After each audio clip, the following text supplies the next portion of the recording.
네, 다양한 국제 뉴스를 깊이 있게 전해드리는 시간. 월드앤 이슈 오늘 조비연 세종연구소 연구위원과 함께하겠습니다. 안녕하세요. 안녕하세요. 예, 미국의 역대 가장 길었던 연방 정부 업무 정지, 일시 업무 정지, 셧다운이 이제 마무리 국면에 들어가는 것 같은데, 네. 그러면 이제 수월하게 다 끝나는 수순만 남은 겁니까? 아니면 변수가 또 남아 있나요? 변수가 좀 남아 있습니다. 예. 지금 이제 남은 관문이 하원에서 이제 표결이 들어가야 되고 그 다음에 이제 대통령 서명입니다. 그래서 뭐 거의 끝났다라는 얘기도 많이 나오고 있는데요. 예. 이 하원 표결이 이제 12일 오후 4시 지금 현지 시간으로 그때로 공지가 되어 있기는 합니다. 그런데 문제가 좀 두고 와야 될 지점들이 있습니다. 예. 첫 번째는 시간 문제입니다. 이제 12일 오후 4시까지 지금 하원 의원들이 다시 이제 워싱턴으로 돌아올 수 있는지도 관건입니다. 아, 왜냐하면 하원 자체가 9월 19일부터 이제 휴회가 들어간 상황이어서 예. 지금 항공사 지연이 계속 되고 있기 때문에 아. 이 복귀 시간이 좀 걸리고 있는 측면이 있고요. 네. 조금 더 근본적인 문제는 이 하원 표결 부분입니다. 지금 의석수를 보면은 공화당이 219석 그리고 민주당이 213석입니다. 예. 여기 과반이 넘으면 그러니까 216석이 넘으면 되는 것인데요. 근데 이것은 또 바꿔 말하면은 공화당에서 2표만 잃으면 다시 이게 통과가 안 되는 겁니다. 과반이 예. 안 되기 때문에 왜냐하면 3표를 잃으면 216대 216이 되거든요. 네네. 그런데 이제 공화당 내에도 그 이번에 상원 표결도 보면은 그 켄터키주의 그 랜드폴 의원은 공화당인데도 불구하고 예산안 찬성을 거부했습니다. 예. 왜냐하면 그 이제 공화당 내 조금 극우라고 이렇게 지칭하는 그런 분들은 이 12월에 오바마 케어 같은 그 텍스 브레이크를 찬성하는 그 12월에 다시 투표한다라는 이 타협안 자체도 반대를 하고 있습니다. 그렇군요. 그래서 만약에 한두 명만이라도 여기에 이제 거부권을 행사한다라고 하면 이게 또 어떻게 될지는 두고 봐야 되는 그 낙관하기 어려운 그런 상황입니다. 예. 그리고 이제 하원이 통과되더라도 이제 이게 끝난 게 아니라고 얘기를 할 수 있는 것이 네. 이번 통과되는 임시 예산안의 시한은 1월 말입니다. 예. 물론 이제 9월까지 가는 뭐 예산, 다른 예산, 이렇게 농업, 군사 건설 그리고 의회 기관 예산은 있지만 어쨌든 1월 30일 끝나면 그때 또다시 예산안에 대한 얘기가 있기 때문에 네. 이 샷다운, 쇼다운이 또다시 언제든 불거질 수 있다. 왜냐하면 민주당 내에서 지금 이번에 타협안에 대해서 굉장히 반발을 하고 있고 예. 이 공화당이 어떻게 보면 이렇게 그 캔자스 의원이었던 것 같은데 새끼손가락 약속으로 이걸 어떻게 타협을 할 수 있었느냐. 뭐 버먼트주의 버니 샌더스 위원 같은 경우에도 아무런 그 성과 없이 최악의 투표였다. 그래 이것 때문에 결국 공화당은 12월에 투표에 다시 그 약속한 대로 안 할 수도 있는데 예. 그렇게 되면 5만 명의 그 오바마 케어를 받지 못하는 그 사람들이 무의미하게 죽을 수도 있다. 뭐 이렇게 아주 강하게 비판을 하고 있습니다. 그렇군요. 예. 그래도 일단은 이 셧다운이 좀 종료 국면으로 접어든 것 네. 같은데 그동안 이 셧다운 기간 동안 항공편에도 차질이 빚어졌고 네. 또 저소득층이 지원을 받는 것도 좀 이루어지지 못했잖아요. 네. 그럼 셧다운이 끝나게 되면 이 부분에 대해서는 좀 곧바로 정상화가 이루어질 수 있는 건지 궁금하거든요. 그 부분도 사실 조금 시간이 걸리는 것 같습니다. 뭐 이 연방 공무원 그 일반 분들의 이렇게 뭐 트윗이나 이런 걸 올리는 것을 보니까요. 예. 뭐 빨라도 다음 주 초에나 뭐 돌아갈 수 있을 것 같다 이런 얘기가 있고요. 이제 이번 주에 하원 표결이 이제 잘 돼서 대통령이 서명을 하면 이제 예. 그동안 못 받았던 임금도 이제 다시 지급을 받고 지금 휴가를 냈던 분들도 다시 돌아오고 뭐 이런 여러 가지 절차를 밟다 보면은 이게 뭐 내일 바로 이게 다 원상복귀가 되기가 어려운 상황이고요. 예. 그리고 아까 말씀드렸던 그 이제 12일 4시에 하원 의원들이 다 올 수 있느냐 이게 예. 관건이라고 말씀드렸는데 이게 지금 무급 임금으로 지금 항공 관제사들이 들어간 게 이제 집계가 된 게 1만 3천 명이라고 합니다. 예. 근데 1만 3천 명이 지금 무급 중에서 이제 휴가로 이제 출근을 안 하기 시작하고 있는데 물론 이분들이 뭐 다른 그 이기적인 판단을 한 것이 아니라 네네. 이 샷다운 자체가 6주가 넘어가다 보니까 일상생활 자체가 이제 뭐 출근하는 것 자체도 어렵고 하다 네. 보니까 이제 휴가를 택하고 있는 겁니다. 예. 그러다 보니까 항공편 같은 경우는 이제 안전 문제가 있다 보니까 이걸 취소할 그쵸. 수밖에 없고 지연이 될 수밖에 없어서 그렇죠. 되게 흥미로운 사례가 이 위스콘신 하원 공화당 의원 데렉 벤 오든이라는 분이 계신데 이분이 지금 항공편이 지연된다고 해서 자기는 어제 그 오토바이를 타고 출발했어요? 워싱턴에 이미? 가겠다라고 이제 말하고 아마 이제 출발을 하셨을 아, 거예요. 그래요? 16시간 걸린다고 하는데 지금 이제 항공편 자체 이동 수단 예. 자체도 원상복귀가 바로 어려운 그런 상황인 것 오늘 같습니다. 굉장히 적극적인 분이시네요. 네, 예, 열의가. 바로 가서 투표를 해야 하니까요. 그렇군요. 네. 알겠습니다. 최근에 폴란드, 영공을 시작으로 해서 독일, 덴마크 이런 유럽 상공에 드론이 왔다 갔다 이런 얘기가 많이 나왔는데 네.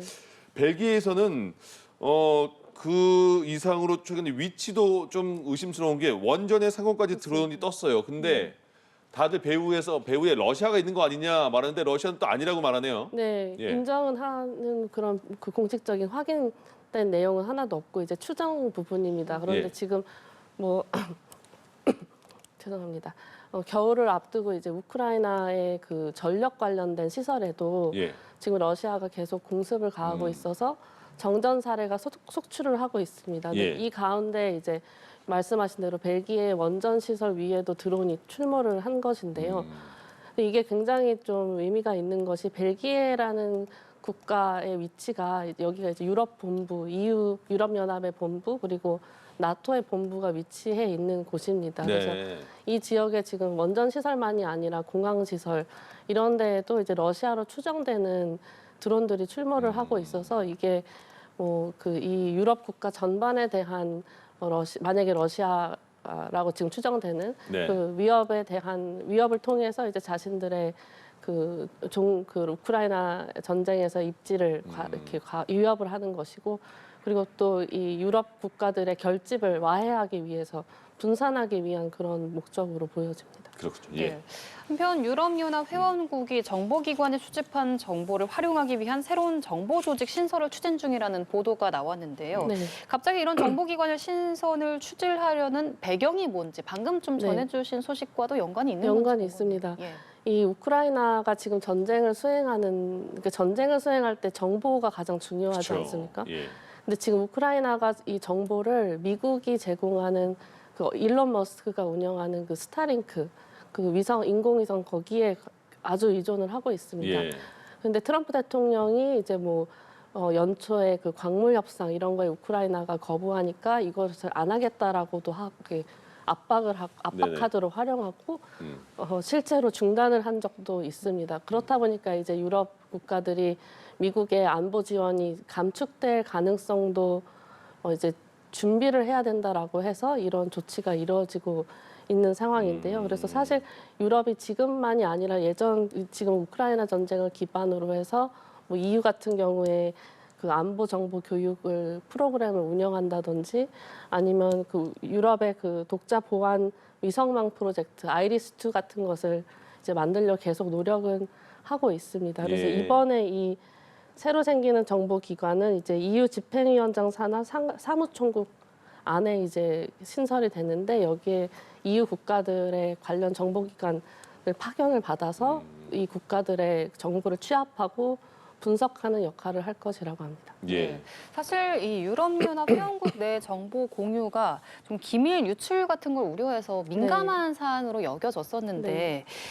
현실화 가능성이 좀 있는 걸까요? 네, 사실 이 굉장히 중요한 일이라고는 생각이 되는데 현실적 측면에서는 시간이 좀 소요될 수밖에 없는 것 같습니다. 이제 첫 번째가 뭐 여러 가지가 있는데 중복성 문제도 있습니다. 지금 EU의 외교부 격인 대외관계청 안에도 관련 기관 관련 업무를 하고 있는 그 정보 상황센터가 위치를 하고 있고요. 그래서 예. 이 중복성 문제가 있다라는 얘기도 있고 보다 근본적인 게 말씀해주신 정보의 그 민감성 부분입니다. 특히 프랑스 같은 경우는 이제 정보 공유에 대해서 굉장히 좀 조심해 왔기 때문에 특히 뭐 헝가리 같은 국가에서는 조금 어떻게 보면 친러시아 성향의 정보가 들어온 점도 있어서 이게 정말 모든 게 다 취합되는 게 맞느냐라는 내부의 그런 다른 반론도 있고요. 예. 그리고 또 하나 마지막으로는 뭐 EU 자체가 이렇게 정보에 대한 권한을 확대하는 게 맞느냐. 그러니까 EU의 권한 확대를 좀 견제하는 그 시선도 있어서 예. 앞으로 이것은 좀 지켜봐야 되는 것 같습니다.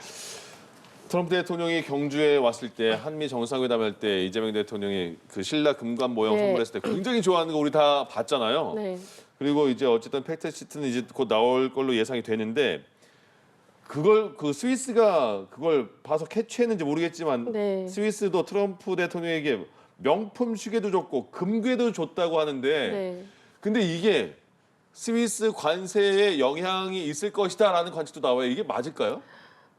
추정이긴 하지만 예. 그 말씀하신 대로 영국 일간지 텔레그래프가 관련 사항을 보도를 예. 했더라고요. 그래서 그 저기 아마 나오고 있는 것 같은데 이 롤렉스 시계하고 예. 그 트럼프 맞춤형 금괴를 이제 선물을 했다고 합니다. 그래서 스위스 기업인들이 이제 백악관을 지난주에 방문해서 이것을 준 것인데요.